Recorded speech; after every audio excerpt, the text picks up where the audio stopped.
So we'll look at the 2015 cash flow. It's quite straightforward, quite similar to the 2019 one.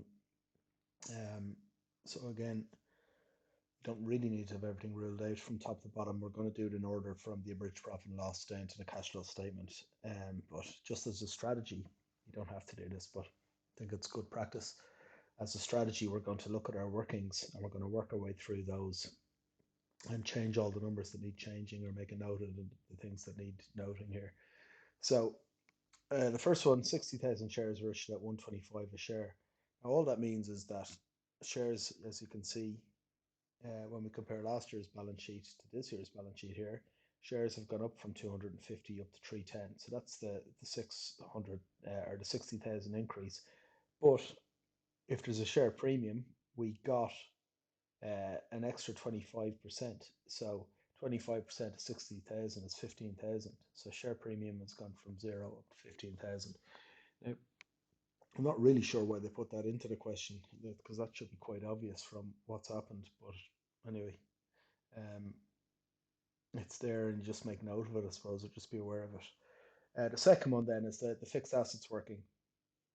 For this, what I will be doing is I will be changing numbers on the question sheet here as we go. And now I'm not in a position to do that, so I'm just going to change them on a sort of a workings page here or whatever. So it says fixed assets which cost 50,000 and on which total depreciation 25,000 have been provided were sold for 30,000. So it's a couple of things to look at first. The fixed assets which cost 50,000, we sold them, so we don't have them. So they're not included in this 640, but they are included in that 470. So what we do is we take them away from the 2013 figure. So really it's 470,000 and we're going to take away the 50,000. And then that'll give us 420. And the reason why that'll be important, and I would be changing that number there from 470 up to down to 420. So cross it out, right, 420. And then we can use it later for our purchase of fixed assets. It'll help with that. We'll do the same with our depreciation. So our accumulated depreciation for 2013, it started off as 80,000. But if we don't have the fixed asset, we don't have its depreciation either. So 80,000, get rid of the 25,000, and that brings you down to 55,000. So on my sheet, I'd have 420 instead of 470 and 55,000 instead of 85,000. And that's going to help us then with our depreciation charge for the year. Next then is the profit or loss on the sale. Anytime you sell an asset, really, you've got a profit or loss, and this is really what's interesting to us. So the value of the asset we sold was 50,000 minus 25,000. So that'll be 25,000.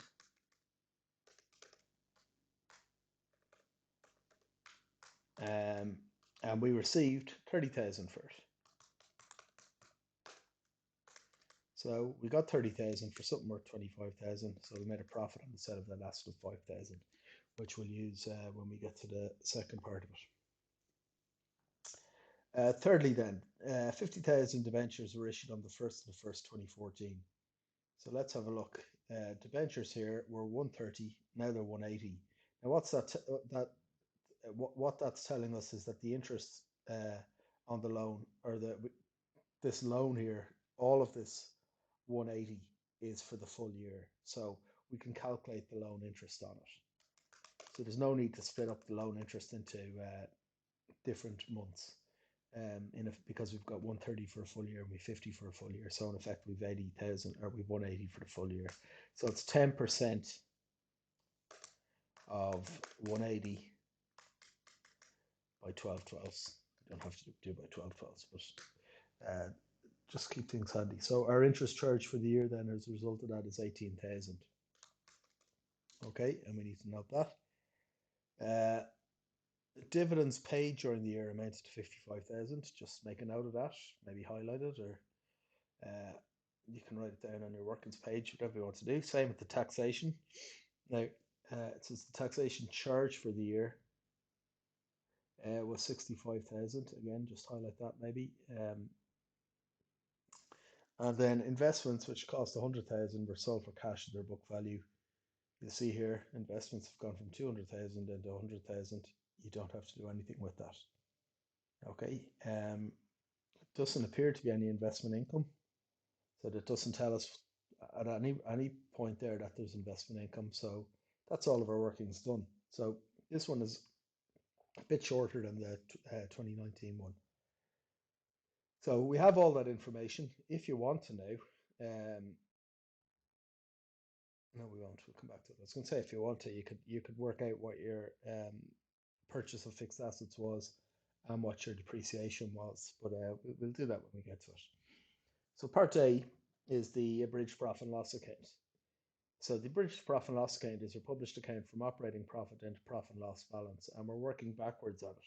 So operating profit is our answer. So our profit and loss balance at the end of the year is 361,500. And at the start of the year, it has to be last year's profit and loss balance, 356,500. So our operating profit then is the number that we add to 356,500 to give us 361,500. So if in effect you take them away from each other, that gives you 5,000. So now 5,000 plus 356,500 is 361,500. Next up is our dividends. So just told you to highlight that the dividends is 55,000. So then it's some number minus 55,000 equals 5,000. So you're just going to add them back together. So 55 plus 5 is 60,000 because 60 minus 55 is 5.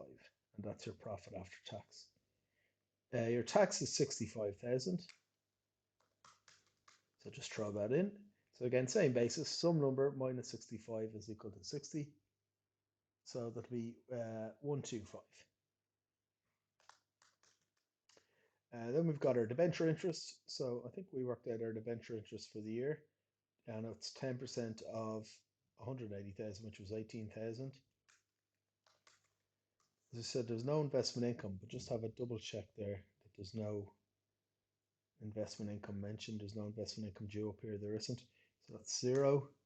So your operating profit is some number plus 0 minus 18,000 is 125. So just add those together, and that's 143. And that's your answer for part A. Okay. So that 143 becomes the starting point for a reconciliation of operating profit to net cash inflow from operating activities. And this is the part of the question where we look to see how much cash we have relative to profit, because profit, that operating profit number will include numbers for depreciation, which is a non-cash expense, for change of bad debt provision, which is a non-cash expense, for profits on the sale of assets, which are non-cash earnings, losses on the sale of assets, which are non-cash expenses. So they're things that change our profit but don't change our cash position. So depreciation obviously reduces profit because it's an expense, but depreciation doesn't reduce your cash. So we should end up having more cash. It's actually hard to know, but we should be. More often than not, businesses end up with more cash than profit, but it's not always the case. All right, so depreciation charge for the year. Unless it tells you in the question what the depreciation charge for the year is, you need to look, and the depreciation charge for the year will be the difference between the two accumulated depreciations. So we know that accumulated depreciation is each year's depreciation added onto the previous.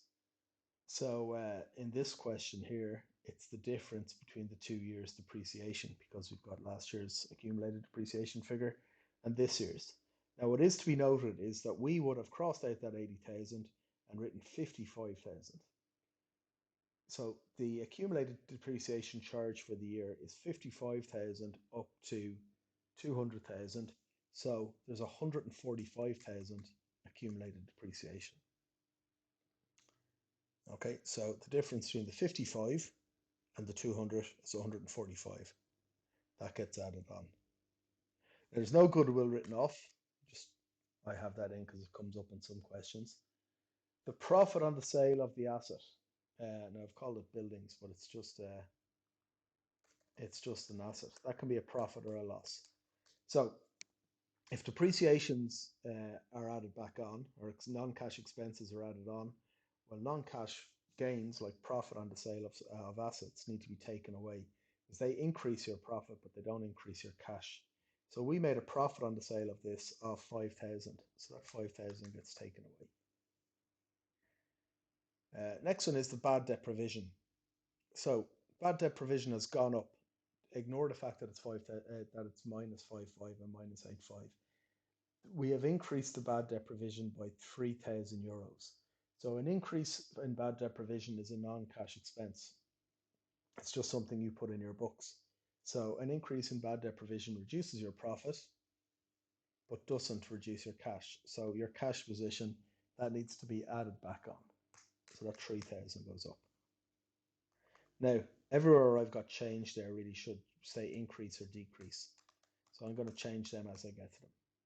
So the next one is my stock. Stock has increased. So if you think about it, stock and cash have to be in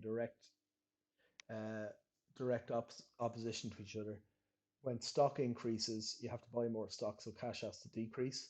When stock decreases, you have sold more stock, so cash increases. So they're opposed. So in this case, stock has increased by 55,000. So if stock increases by 55,000, well, then our cash position has to decrease by 55,000. So we'll take that away. And you can say the same for basically debtors. Debtors follows the same rule as stock. So debtors has increased by 60,000, 110 up to 170. So your cash position has decreased by 60,000. So if debtors increase,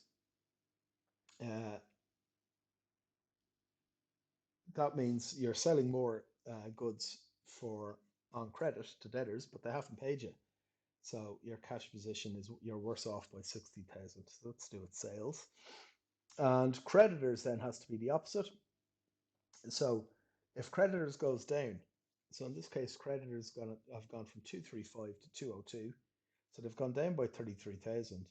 So that if we owe 235,000 at the start of the year and we owe 202,000 at the end of the year, that means we have to have paid off 33,000 during the year. So that increase, I'll just put that in. It's an increase in debtors. That's going to reduce your stock. And then creditors is the opposite rule. And decrease in creditors reduces cash as well. Okay. So you just add all of them together.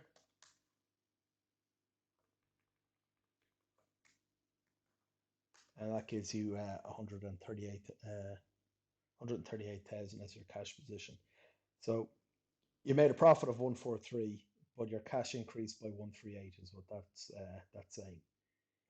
And that goes into our cash flow statement.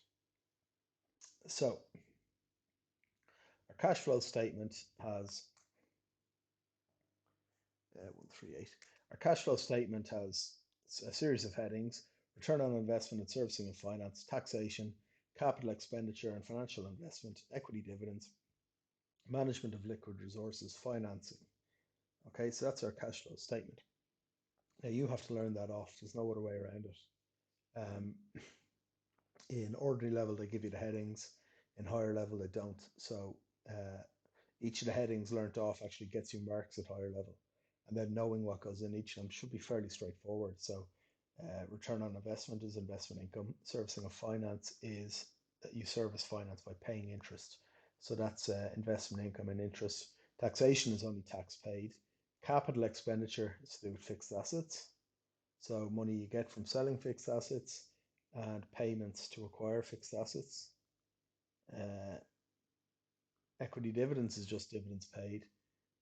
Liquid resources is only government securities, and then you've got your financing is your finance by. So it's the stuff at the bottom. But we just learned that off. Again, our cash flow statement looks at our increases and decreases in cash. So anything that increases our cash is a plus, anything that decreases our cash is a minus.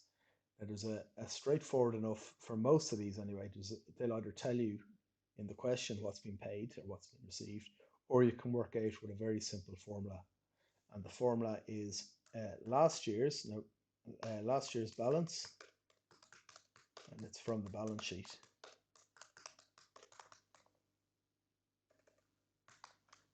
Add to that the charge for the year, and that will come from Part A, the abridged profit and loss account.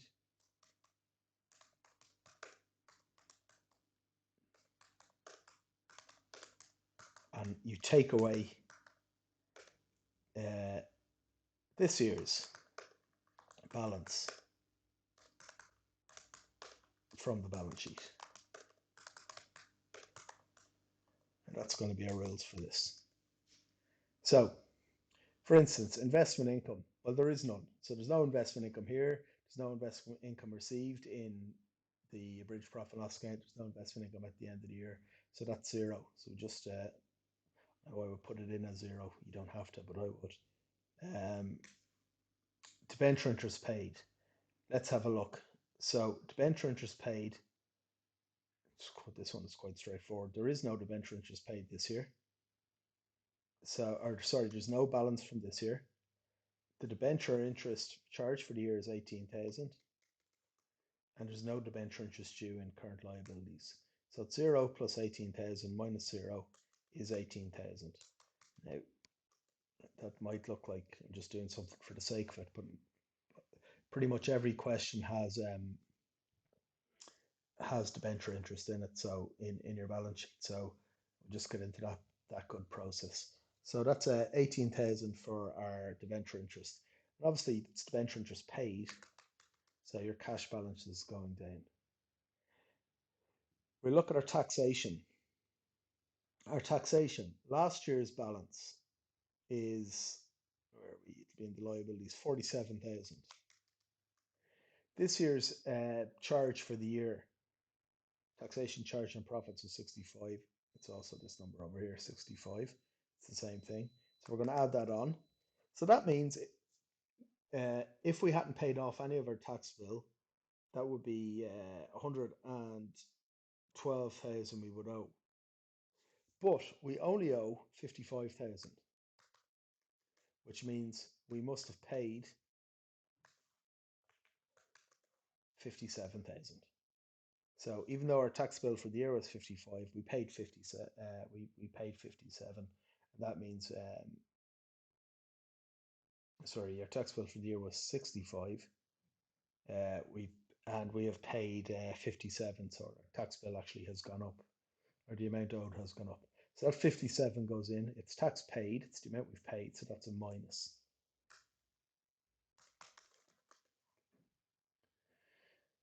Now you're into receipt from the sale of fixed assets. Now I'm going to put in. There's going to be an extra one in this, so we'll see it when we get to it. But a receipt from the sale of fixed assets, straightforward enough. It's you received 30,000 for the sale of this. It's not the profit, it's the amount you receive. So fixed assets which cost 50,000 and which total depreciation will be provided were sold for 30. So if you have your skeleton written out maybe at the start, you could be putting that receipt in of 30,000. That's a plus, it's money you've received. The payment to acquire a fixed asset, well, that has to be the difference between the 2 years. So 470 up to 640, except it's not 470, it's 420. So we would have crossed this out. 420 up to 640 means we have bought an asset costing 220. So if we've bought an asset, well then our cash has gone down. But don't forget, remember I said you needed to highlight that last one, number 6. Investments which cost 100,000 were sold from their book value. So receipt from the sale of investments is another fixed asset. So you could have included it in with the 30,000, but I would put it in separately as 100,000. Okay, so we've received that. Dividends. So I'll go back to my dividends rules again, right? So any of the ones that would normally be in creditors or debtors, I'll use my last year's plus the charge less this year's. So let's have a look. There was no dividends due last year. The dividends paid during the year was 55. Sorry, it's even telling you that it's 55. So the amount paid has to be 55,000. You could just put that straight in. So at that point there, we'll just do our sum to find out whether we've got money in or are down money. So we've got minus 82,000. So that's a net cash outflow before liquid resources and financing. And again, there's marks for using that line. So make sure you get that in. Now, purchase of government securities. They're government bonds. The only thing that can go in is this. So government securities have gone from 0 up to 56,000. So we have spent 56,000 buying government securities. Government security be a government loan. In effect, we've lent the government 56,000. All right. Your financing, repayment or issue of debentures. So we haven't repaid debentures. We've actually issued debentures. They've gone from 130 up to 180. So we have gotten 50,000 euros in of a loan. We have gotten 60,000 in from issuing shares. That can never go down. That can only really go up. And there's a share premium of 15,000. It's gone from 0 up to 15,000. So the total of those is 125. So then our final part is to see if our cash has increased or decreased. It's a minus 13,000. So we have a decrease in cash of 13,000. Okay, and that's the main part of it done. It just leaves us with the reconciliation of net cash to movement in net debt. So that's what that's really saying is, does our change in cash match up to the amount of debt that we have? And we'll see that in a second. Just want to show you how you can show that decrease in cash to check that you're right. So to do that, you look at your cash and your bank. So what's happened to your cash? Your cash has gone from 60 to 34. So that is 26,000 decrease. But the amount in your bank has gone from minus 31 to minus 18. So that's plus 13. It's because it's a bank overdraft, remember. So minus 31 to minus 18 is plus 13. So if you add those together, you get minus 13 as your decrease in cash. So you can check that that's correct by doing that little working there.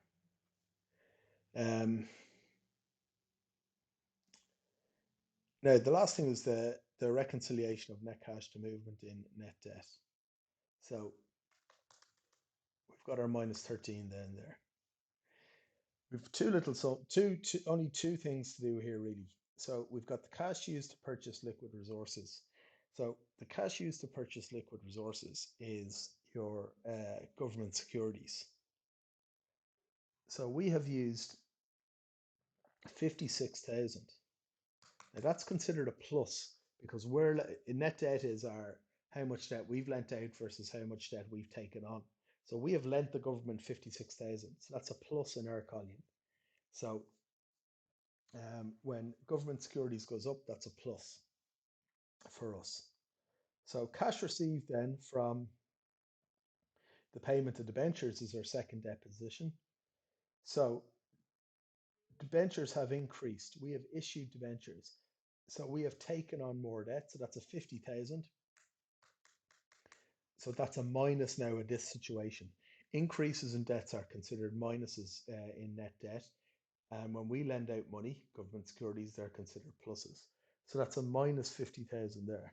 So our overall position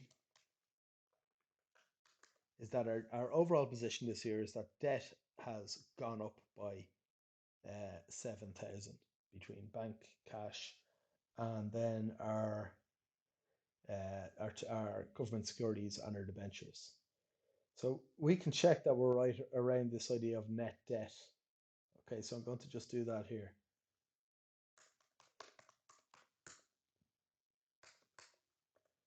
I'll do 31st to the 12th and 1st to the 1st in the order that it's done here.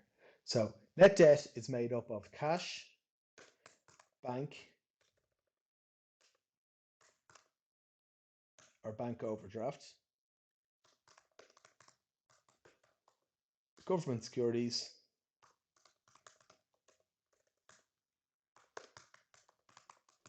and debentures. Cash, bank, and government securities are considered pluses. Bank overdrafts and debentures are considered minuses. So the things that we own are considered pluses.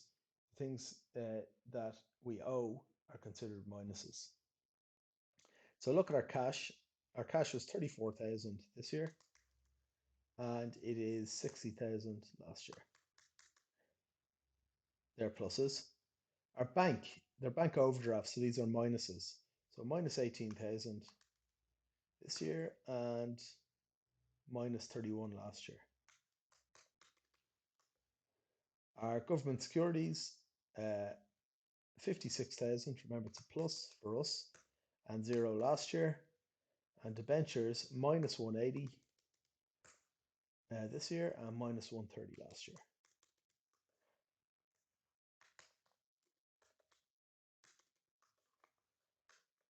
So if you just do the totals on those, that's minus 108,000 for the end of the year and 101. So if we just put in that, so minus 101 and then minus 108.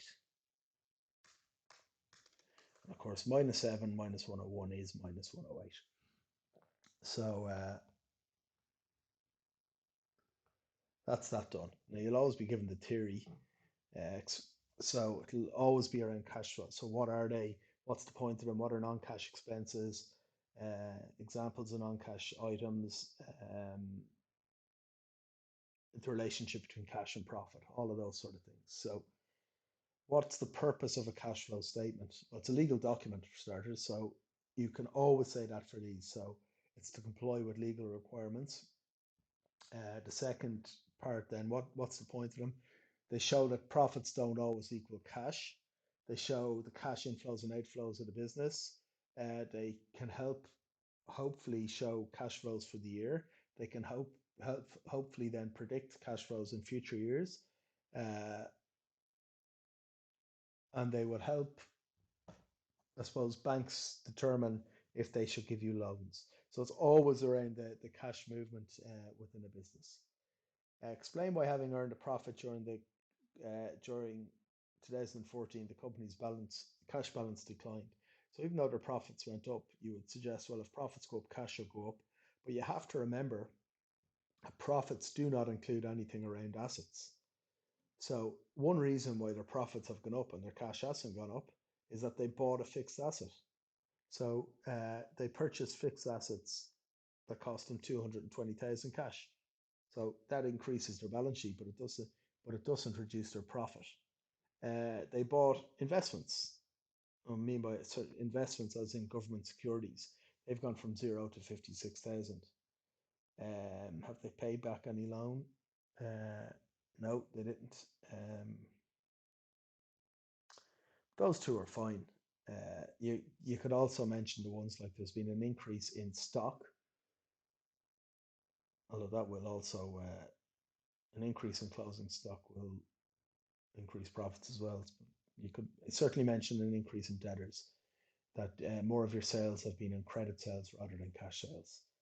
And that'll be enough to get you all of the marks. So hopefully that's of some use to you. We'll see you again.